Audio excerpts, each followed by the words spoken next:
انا عايز افهم حاجه واحده بس. هو الاهلي كان بيلعب مع بيراميدز ولا بيلعب مع الزمالك؟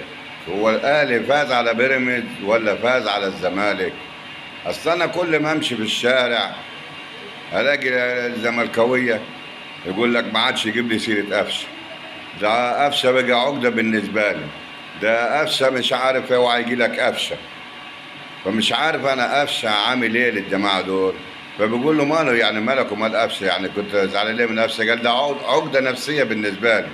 قلت له والله ده انا اللي شايفه كده ان قفشه مش عقده نفسيه. ده قفشه ده بيجي الدعوه امكم دعياها عليكم، قالت روحوا يبتليكم بقفشه بالقاضيه بتاعته، بقاضيه قفشه. يلا ابعتها له يا عم، ربنا يهديهم ويصلح حالهم زي ما يكونوا هم اللي اتغلبوا، مش البيراميدز، مش بيراميدز بتوع بيراميدز دول ولا بتوع ايه. يروح يا عم ربنا يبتليك بقفشه يديك القاضيه.